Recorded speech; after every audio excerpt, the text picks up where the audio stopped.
আসসালামু আলাইকুম। আমি মিজান আছি আপনাদের সাথে। আজকে দেখাবো ফেসবুকে কপিরাইট আসলে কিভাবে ঠিক করতে হয়। তো যাদের কপিরাইট আসবে তারা আমাদের সাথে যোগাযোগ করতে পারে। দেখেন ওনাকে একটা কপিরাইট দেওয়া হয়েছে, হ্যাঁ? তো কপিরাইট কারা দিচ্ছে, মেল আছে, তারপরে আপনার সব কিছু আছে।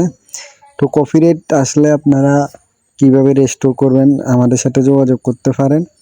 তো খুব অল্প সময়ের মধ্যে আমরা রেস্টোর করে দেব, কপিরাইট তুলে দেব, আপনার আইডি ক্লিন করে দেব।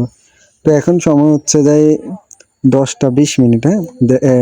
দেখেন আমরা অল্প সময়ের মধ্যে এটা কপিরাইট উঠে নেব, আমাদের সাথে থাকুন। সালাম আলাইকুম। তো আমি ওই সময় ভিডিওটা স্কিপ করে দিছি, যেহেতু আমি করছি, বলছি যে অল্প সময়ের মধ্যে কপিরাইটটা উঠে দেখাবো। তো আমরা আইডিটা চেক দিই, হ্যাঁ? দেখেন কপিরাইটটা নাই, হ্যাঁ? আইডি কিন্তু এখন গ্রিন হয়ে গেছে, মানে কপিরাইটটা উঠে গেছে একবার ফ্রেশ। আইডিতে কোনো কপিরাইট নাই, কিন্তু একটু আগে আমরা কপিরাইট দেখছি, হ্যাঁ? তো এখনও রিফ্রেশ দেবো, হ্যাঁ কপিরাইট উঠে গেছে। তো আর কোনো প্রবলেম নেই। তো যাদের এরকম সমস্যা আছে আমাদের সাথে যোগাযোগ করতে পারে।